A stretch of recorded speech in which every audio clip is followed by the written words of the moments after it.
Types of RNA, उसके process क्या होते हैं। जैसे फ्रांसिस क्रिक ने बताया था, एडेप्टर मॉलिक्यूल रीड कर सकता है कोड को, लिंक होता है अमीनो एसिड से जब लिंक करेंगे। टीआरएनए क्या है, एडेप्टर मॉलिक्यूल है, क्योंकि एंटीकोडॉन नॉडॉक लूप है जिसके पास बेस है, कॉम्प्लीमेंट रहता है कोडॉन से। अमीनो एसिड एक्सेप्टर एंड होता है जिससे अमीनो एसिड बाइंड होता है। राइबोसोम्स बाइंडिंग लूप है, इंजाइम्स बाइंडिंग लूप है। अमीनो एंटीकोडॉन लूप है, इंजाइम बाइंडिंग लूप है, राइबोसोम्स बाइंडिंग लूप है, अमीनो एसिड एक्सेप्टर एंड है। टाइप्स ऑफ आरएनए, इनिशिएशन के लिए एक दूसरा टीआरएनए जिसको हम लोग इनिशिएटर टीआरएनए बोलते हैं। No tRNA for stop codon के लिए कोई टीआरएनए नहीं होता है। Secondary 2D structure clover leaf flag दिखता है। 3D structure inverted L shape में है। इनिशिएशन के लिए हम देखेंगे देयर इज़ अनदर टीआरएनए, एक दूसरा टीआरएनए जिसको initiator tRNA. No tRNA for stop codon, यहाँ पे हम देख रहे हैं एंटीकोडॉन है, ये कोडॉन है, ये हम देख रहे हैं।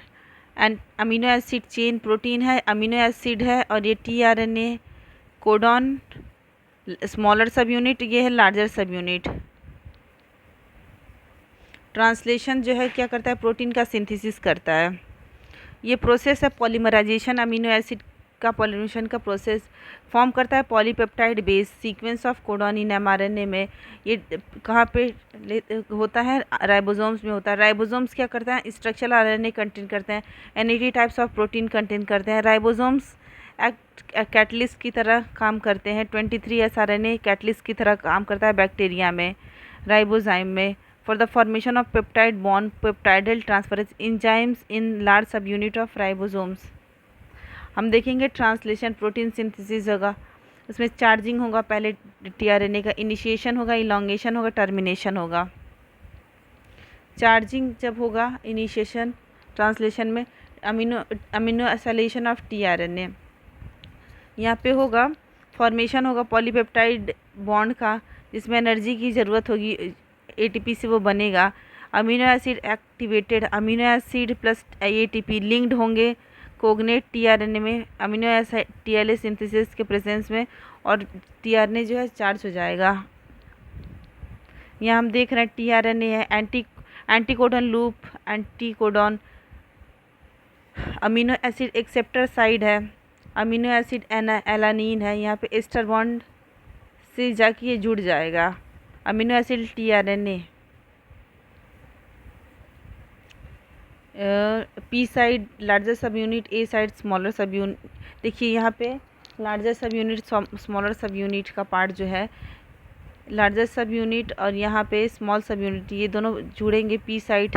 ये पी साइट है, ये लार्जर सब यूनिट है, ये ए साइट है। ये इनिशिएटर टीआरएनए AUG आके जुड़ जाता है। small subunit of ribosome bind to mRNA at the start codon. Large subunit bind to small subunit to form initiation complex. Large subunit bind होते हैं small subunit के साथ initiation complex बनाते हैं। Large subunit consist करता है amino acyl tRNA ए sites को, and peptide site क्या करता है, इनिशिएटर टीआरएनए जो कैरी करता है मीथोनिन को बाइंड करता है पी साइट पे। मीथोनिन कहाँ बाइंड कर रहा है, यहाँ पे पी साइट पे। इट्स एंटीकोडॉन UAC से लग रहा है, रिकॉग्नाइज करता है, और यहाँ रिकॉग्नाइज करने के बाद कि हाँ AUG आ चुका है, स्टार्ट कर देता है इस प्रोसेस को। फिर हम देखते हैं second amino acyl tRNA bind होता है ए साइट्स ऑफ राइबोसोम्स में। इसके एंटीकोडॉन बाइंड होंगे सेकेंड कोडॉन से एमआरएनए पे, और एक पेप्टाइड बॉम्ब फॉर्म्ड हो जाएगा first and second amino acid में पेप्टाइड ट्रांसफरेज के द्वारा। यहाँ पे फर्स्ट अमीनो एसिड्स और इसका टीआरएनए ब्रेक हो जाएगा, इसके टीआरएनए रिमूव होंगे पी साइड से, and second tRNA from A side pulled होंगे एमआरएनए की तरफ, इसे हम लोग ट्रांसलोकेशन बोलेंगे। ये प्रोसेस को रिपीट होता है कोडॉन आफ्टर कोडॉन एमआरएनए में। ट्रांसलेशन में राइबोसोम्स मूव करता है एक कोडॉन से दूसरे कोडॉन में।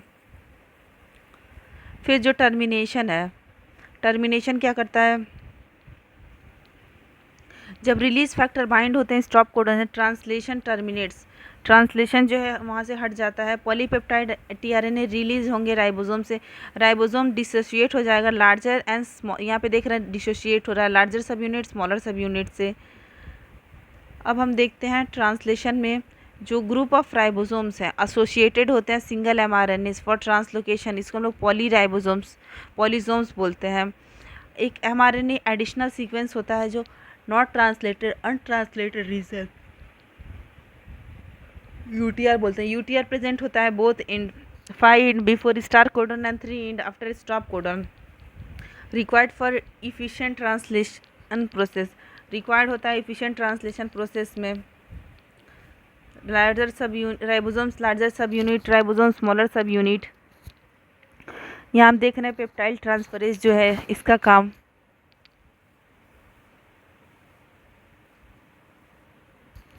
इनिशिएशन कॉम्प्लेक्स बनता है ई से। फिर हम देख रहे हैं मेथियोनिल tRNA बाइंड्स होता है पी साइड से। ट्रांसलेशन इन एक्शन, जैसे फिर क्या होगा, बाइंड होने के बाद क्या होगा, इलोंगेट हो जाएगा। सेकेंड tRNA बाइंड हो जाएगा ए साइड से, पेप्टाइड बॉन्ड फॉर्म्ड होगा।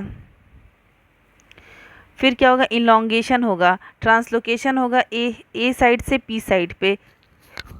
मीन्स इधर ए साइड इधर है, पी साइड इधर है, ई साइड इधर है, तो ए से फिर इधर आता है, फिर ये इधर से इधर जाता है।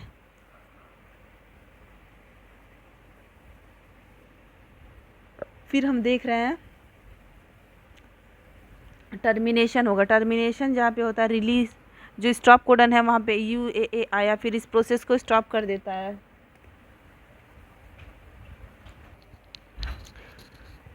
हमने देखा UAA आया, UAA UAG UGA क्या है, स्टॉप कोडन है। जब स्टॉप कोडन आता है तो इस प्रोसेस को रोक देता है।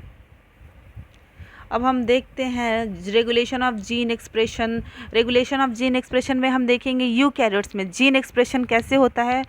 कुछ इस तरीके से होता है, जैसे हम पढ़ेंगे transcriptional level, formation of primary transcript, processing level, splicing, capping, transport of mRNA from nucleus to the cytoplasm. mRNA का ट्रांसपोर्ट होता है न्यूक्लियस से साइटोप्लाज्म में। Translational, formation of polypeptide, formation होता है पॉलीपेप्टाइड का। इसमें क्या होता है, ट्रांसक्रिप्शनल लेवल होता है। प्रोसेसिंग लेवल, mRNA ट्रांसपोर्ट हो जाता है। ट्रांसलेशनल लेवल, यहाँ पे जीन ऑन DNA, यहाँ पे क्या होगा, HRNA है, और फिर क्या जितने इंट्रॉन होंगे वो रिमूव हो जाएंगे, mRNA बनेगा। फिर mRNA जो है न्यूक्लियस से साइटोप्लाज्म में आता है, यही बोलता है इसमें transport of mRNA from nucleus to the cytoplasm. Translational level formation होगा, यहाँ पे पॉलीपेप्टाइड बॉन्ड का फॉर्मेशन हमें देखने को मिलता है। फिर हम देख रहे हैं यहाँ पे क्या है, रेगुलेशन ऑफ जीन एक्सप्रेशन में जो metabolic, physiological and environmental condition regulate करती है जीन एक्सप्रेशन को। इशर्शिया कोलाई में जो बीटा गैलेक्टोसाइड्स इंजाइम है, हाइड्रोलेसिस, लैक्टोज इनटू क्या करता है, ब्रेक कर देता है, लैक्टोज ब्रेक हो जाता है ग्लूकोज और गैलेक्टोज में। अगर ग्लूकोज क्या है और गैलेक्टोज एब्सेंट है, मीन्स लैक्टोज एब्सेंट है, तो क्या होगा, सिंथेसिस होना होगा बीटा गैलेक्टोसाइड्स का, वो प्रोसेस तो रुक जाएगा। Development and differentiation of embryo into adult are a result of expression of several set of gene expression. Means इसका डेवलपमेंट और डिफरेंशिएशन, जब जैसे एम्ब्रॉय, ये जो एम्ब्रॉय फॉर्मेशन हुआ है इस एम्ब्रॉय का, अगर इसमें रेगुलेशन ऑफ जीन एक्सप्रेशन बंद रहता तो ये प्रोसेस हो ही नहीं पाता, डिफरेंशिएशन डेवलपमेंट हो ही नहीं पाता एम्ब्रॉय का, एडल्ट में नहीं रहता, ये इसी में ही रह जाता, फिर इस एम्ब्रॉय की डेथ हो जाती, क्योंकि इसमें पूरा अच्छा प्रोसेस नहीं हो पाएगा, इस वजह से वो सरवाइव नहीं कर पाएगा। रेगुलेशन ऑफ जीन, अगर एक सबस्ट्रेट ऐड होता है ग्रोथ मीडियम में बैक्टीरिया के, set of gene is switched on to metabolise, it is called induction. जब सबस्ट्रेट ऐड होगा ग्रोथ मीडियम में, बैक्टीरिया के ग्रोथ मीडियम में सबस्ट्रेट ऐड होता है, तो सेट ऑफ जीन जो है इसमें क्या होता है, मेटाबोलाइज हो जाते हैं, इसको इंडक्शन बोलते हैं। मेटाबोलाइट प्रोडक्ट ऐड होता है, the gene to produce is a turn off, जो जीन प्रोड्यूस होंगे वो क्या होंगे, टर्न ऑफ हो जाएंगे, इसे हम लोग रीप्रेशन बोलते हैं। रेगुलेशन ऑफ जीन एक्सप्रेशन में ऑपरेंट कॉन्सेप्ट देखेंगे। Each metabolic reaction is control by set of gene, हर मेटाबॉलिक रिएक्शन होता है कंट्रोल होता है सेट ऑफ जीन से। All the genes regulating a metabolic reaction constitute off, जितने भी जीन रेगुलेट कर रहे हैं मेटाबॉलिक रिएक्शन को, वो कैसे कंस्टिट्यूट होंगे, ऑपरॉन से। Lac operon, trp operon, ara operon, his operon, वेल ऑपरन, ये भी अदर टाइप के ऑपरन के एग्जाम्पल है। रेगुलेशन ऑफ जीन एक्सप्रेशन में लैक ऑपरन, ये किसने बताया था? Lac operon is the operon controlling lactose के मेटाबॉलिज्म को ही ऑपरेट जो होता है उसको हम लोग लैक ऑपरन बोलते हैं। प्रपोज हुआ था फ्रांसिस जैकब एंड जैक्यू मोनेल्ड, ये जो साइंटिस्ट दिख रहे हैं इन्होंने इसका क्या किया था, प्रपोज्ड किया था। इससे बताया था कि हाँ लैक्टोज की वजह से जीन का जो रेगुलेशन होता है।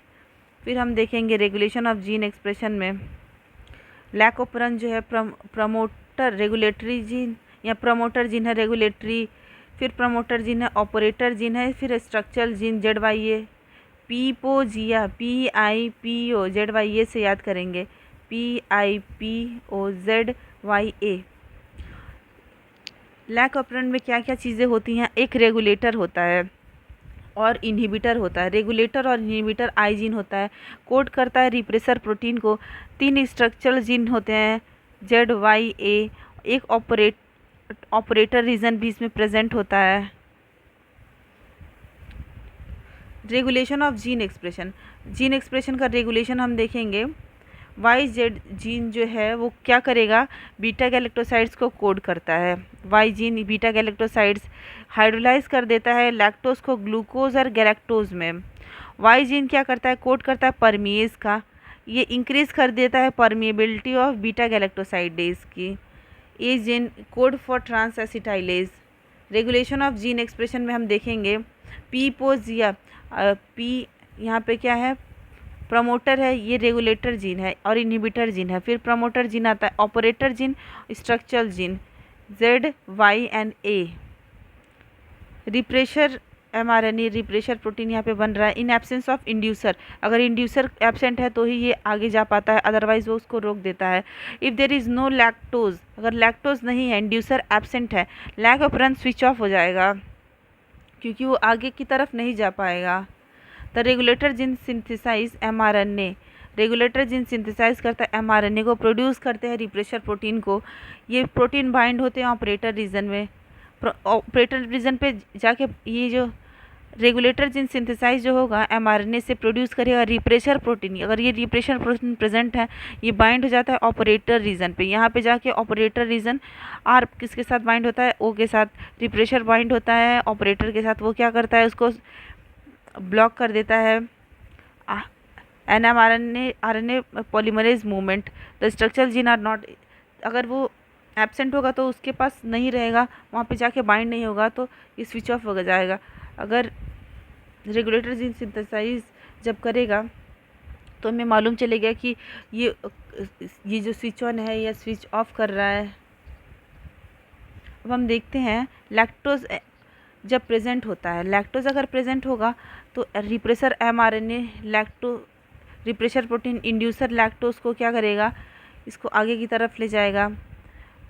ये जो ट्रांसक्रिप्शन है, transcription beta galactosidase permease transacetylase का काम कराता है। In if lactose is provided in the, अगर मीडियम में प्रेजेंट है, लैक्टोज ट्रांसपोर्ट हो जाएगा इशर्चिया कोलाई में। लैक्टोज कहाँ ट्रांसफ़र हो जाएगा, इशर्चिया कोलाई में ट्रांसफ़र हो जाएगा cells by the action of permease के एक्शन के द्वारा। फिर क्या करेगा, लैक्टोज इंड्यूसर बाइंड हो जाएगा रिप्रेशर प्रोटीन पे। लैक्टोज इंड्यूसर कहाँ बाइंड हो जाता है, रिप्रेशर प्रोटीन पे। Repressor protein can not bind to the operator gene, repressor protein कहाँ बाइंड नहीं होगा, ऑपरेटर जीन पे। The operator region becomes free and induces the RNA polymerase, और क्या करेगा, इंड्यूस करेगा RNA पॉलीमरेज को बाइंड करने के लिए प्रोमोटर जीन पे। ओके, प्रोमोटर जीन पे बाइंड करने के लिए उसको इंड्यूस करेगा in presence of inducer. Glucose और गैलेक्टोज एक मतलब अलग अलग नहीं, cannot act as a inducer for lac operon, inducer की तरह कभी नहीं काम कर सकते हैं लैक ऑपरन के। Regulation of lac operon by repressor, ये क्या है, नेगेटिव रेगुलेशन है। पॉजिटिव रेगुलेशन भी होता है। अब हम ह्यूमन जीनोम प्रोजेक्ट के बारे में पढ़ेंगे।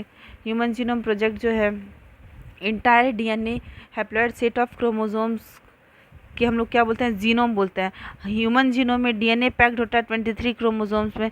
ह्यूमन जीनोम कंटेन करते हैं 3 × 10⁹ base pair. Human genome project जो है 1990 से 2003 में फर्स्ट मेगा प्रोजेक्ट था। Sequencing of nucleotide, mapping of all genes in human genome.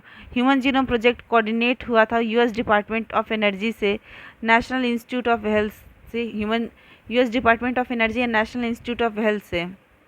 और जो ह्यूमन जीनोम प्रोजेक्ट, इसका गोल क्या है, इसका गोल यही है कि आइडेंटिफाई करना एस्टिमेटेड जीन का ह्यूमन डीएनए में, सीक्वेंस करना 3 million base pair human DNA के, स्टोर करना इन्फॉर्मेशन को डाटाबेस को, इम्प्रूव टूल करना डाटा एनालिसिस के, transfer related technology to other section, address करना ethical, legal and social issue को। फिर क्या करते हैं, मैथोलॉजीज क्या है इसकी, involved to measure approach sequence tag as sequence express sequence tag है found focused on identifying all the target or the genes that are expressed as RNA। Identify जितने भी जीन है उसको एक्सप्रेस कैसे करते हैं। सीक्वेंस जो है होल जीनोम का, कोडिंग चाहे नॉन कोडिंग, एंड असाइन करेंगे different region in sequence with function.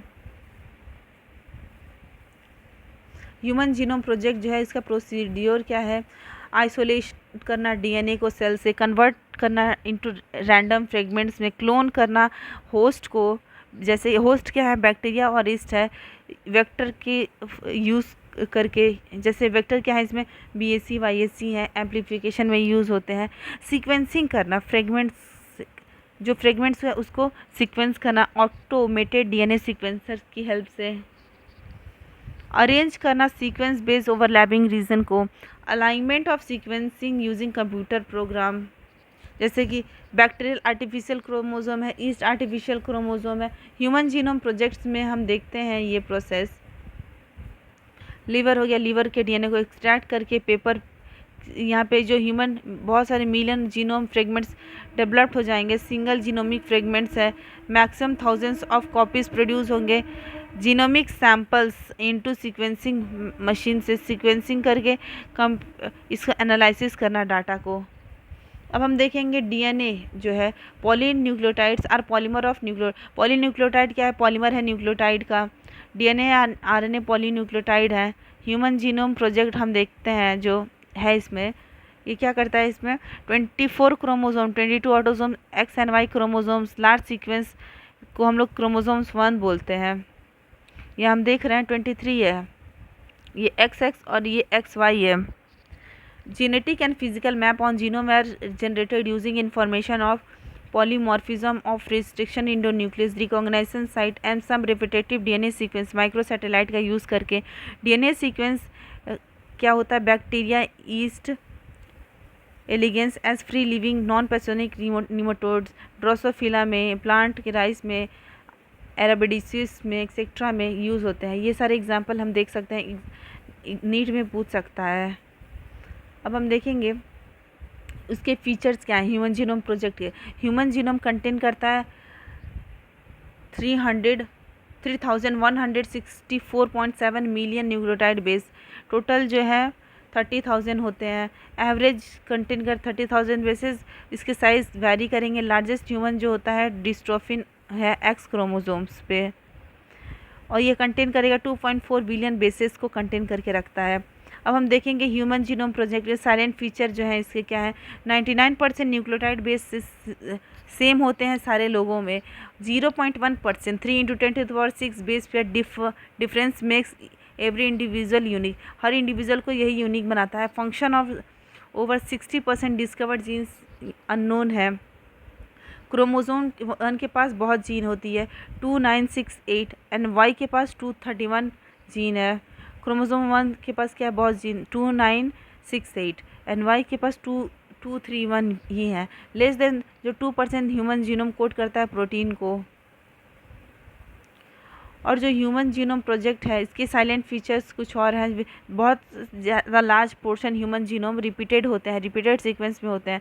ये क्या बोलते हैं, स्ट्रेच ऑफ डीएनए होते हैं। रिपीटेड बहुत टाइम अगर रिपीट हो रहा है तो उस रिपीटेड सीक्वेंस बोलेंगे। No direct coding function, direct coding function नहीं है। They shed light on chromosome structure dynamic and evolution. हम देखेंगे 1.4 million location have single nucleo DNA difference होगा, जिसको हम लोग सिंगल न्यूक्लियोटाइड पॉलीमॉर्फिज्म और स्निप्स बोलते हैं। It's helps to find chromosomal location for disease associated sequencing. Human DNA fingerprinting या ह्यूमन प्रोफाइलिंग को पढ़ेंगे अब हम। यही लास्ट टॉपिक है। ये टेक्निक है आइडेंटिफाई करना सिमिलैरिटीज डिफरेंस दो जीन के बीच में, इंडिविजुअल के बीच में। जैसे मेरा जीन का स्ट्रक्चर अलग है, सीक्वेंसिंग अलग है, और जो दूसरा इंसान है उसका सीक्वेंसिंग अलग है। और ये प्रोसेस दिया किसने था? इन्होंने एलिस जेफरी ने दिया था, जिसकी फ़ोटो हमें दिख रही है। 1985 में दिया था इन्होंने। डीएनए फिंगरप्रिंटिंग का बेसिस जो है, डीएनए कैरी करता है नॉन कोडिंग रिपीटेटिव सीक्वेंस, जो कि कोड नहीं कर रहे हैं और रिपीट हो रहे हैं बहुत बार GATA घटा GATA घटा GATA घटा, ये जो है पर्सन 1 में, और यहाँ पे पर्सन 2 में GATA।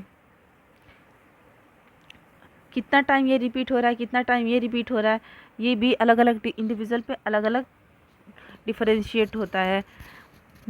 यहाँ पे जो नंबर जो है रिपीट्स हो रहा है, ये स्पेसिफिक है पर्सन टू पर्सन में। 8 रिपीट्स, 9 रिपीट्स, 10 रिपीट्स, जैसे हम देख रहे हैं फ़ोटोज़ में। और डीएनए फिंगरप्रिंट बेसिस जो है इसका, repetitive DNA can be separated. Repetitive DNA separate होगा बल्क जीनोमिक डीएनए से as different peaks during density gradient centrifugation। repetitive DNA separate होगा बल्क जीनोमिक डीएनए से as different peaks during density gradients। जो bulk है DNA का form करेगा major peak and the smaller major peak, और जो small pick होंगे उसको हम लोग सैटेलाइट डीएनए बोलते हैं। डीएनए फिंगरप्रिंटिंग में हम देखेंगे आगे सैटेलाइट डीएनए जिस क्लासिफाइड होता है micro satellite, mini satellite, based on base composition 80 rich और GC rich, length of segment and number of repetitive sequence जो है। यहाँ हम देख रहे हैं डीएनए सीक्वेंस जो टैंडमली रिपीट्स हो रहा है बहुत सारे कॉपी नंबर में, उसको variable number means variable tandem repeats बोलेंगे। साइज ऑफ ईच रिपीट 6 से 8, 2 से 6 बेस पेयर होते हैं। Size of each repeat 100 means 100 of base pair भी रिपीट होते हैं। यहाँ पे देखेंगे repeated 8 times, repeated 20 times, 10 times. Different organism के डिफरेंट तरीके होते हैं, वो कैसे रिपीट करता है ये हम लोग खुद से नहीं बनाते हैं, ये हमें पूर्वजों से मिलता है। जेनेटिक कोड होता है हमारी बॉडी में, उससे आता है। पर्सन की अगर कॉपी करे वेरीज इन ईच क्रोमोसोम, मतलब हर एक क्रोमोसोम जो है हर एक इंडिविजुअल में वेरी करेगा। दो allele parental and maternal, parental जो हमें अपने फादर की फैमिली से मिला है, मैटरनल में जो मदर की फैमिली से मिला है, और जो कंटेन करते हैं डिफरेंट कॉपी ऑफ VNTR के। पैटर्नल मैटरनल डिफरेंट है। फिर हम देखेंगे VNTR स्पेसिफिक होता है, ये स्पेसिफिक होता है पर्सन टू पर्सन। जो साइज़ है VNTR का वो वेरी करता है 0.1 to 20 KB किलो बेस में। जो DNA होता है, स्ट्रक्चर ऑफ पॉलीन्यूक्लियोटाइड चेन, हम एक बार रिवाइज कर लेते हैं। नाइट्रोजनस बेस, शुगर, फॉस्फेट, ये सारी चीज़ें मिलके क्या होती है? Nucleotide, deoxyribonucleotide. फॉस्फेट ग्रुप ये 5th पोजीशन पे ये इससे अटैच्ड है। नाइट्रोजनस बेस 5 शुगर का चेन है, डीऑक्सीराइबोज, और ये नाइट्रोजनस बेस फर्स्ट ग्रुप पे अटैच्ड होता है।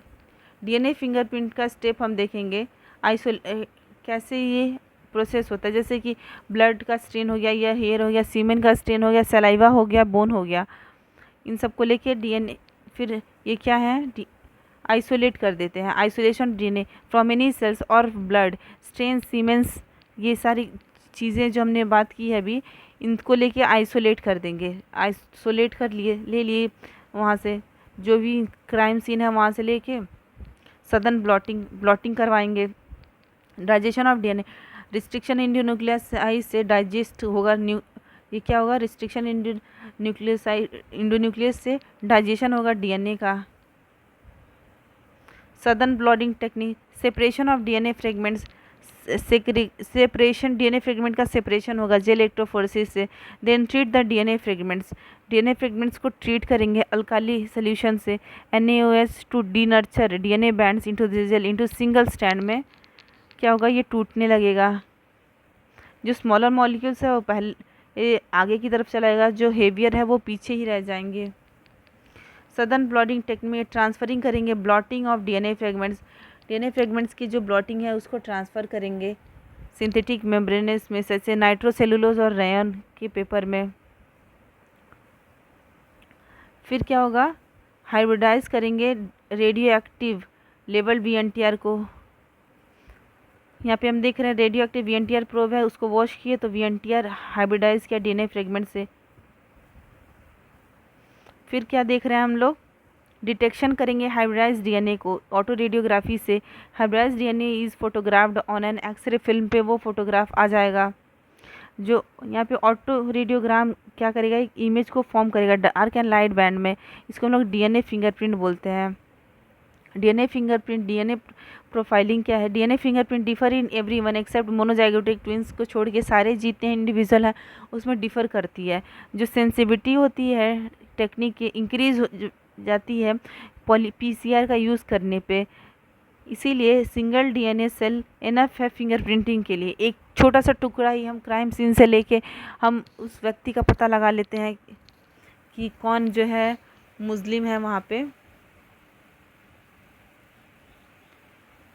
एक बार हम देख लेते हैं कौन कौन सा हमने प्रोसेस किया। आइसोलेट किया डीएनए को, डाइजेस्ट किया रिस्ट्रिक्शन एंडोन्यूक्लियाइज से, फिर सेपरेट किया डीएनए फ्रेगमेंट्स को इलेक्ट्रोफोरेसिस से, फिर हम डीएनए डिटेक्शन करते हैं, ट्रांसफ़र जो इलेक्ट्रोफोर्स के बाद ट्रांसफ़र कर देते हैं मेम्ब्रेन, फिर हाइब्रिडाइज करते हैं, फिर डिटेक्शन ऑफ एक्सरे का करते हैं। फिर क्या है इसका application, forensic tools paternity rape murder cases में, डायग्नोसिस ऑफ जेनेटिक डिजीज़ में, डिटरमाइन करते हैं फाइलोजेनेटिक स्टेटस ऑफ एनिमल का, डिटरमाइन करते हैं पॉपुलेशन और जेनेटिक डाइवर्सिटी को।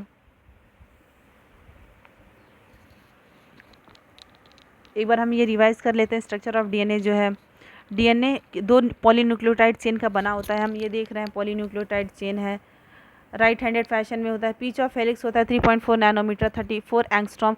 नंबर ऑफ बेस पेयर जो है 10 है। Distance between two adjacent base pair 0.34 nanometer 3.4 angstrom है। इसका एप्लीकेशन भी हमने देखा। यहाँ पे chromosome 7, chromosome 2, chromosome 16, DNA from individual है, डीएनए फ्रॉम इंडिविजुअल भी। यहाँ पे हम देख रहे हैं कौन जो इससे मैच कर रहा है। Chromosome C is matching with chromosome A, that's why they are from same family. तो चलिए हमारा चैप्टर अब यहाँ पे ख़त्म हो चुका है। अब हम मिलेंगे नेक्स्ट चैप्टर में। तब तक के लिए आप सभी का धन्यवाद। आप लोग अच्छे से पढ़ाई करिए। Thank you.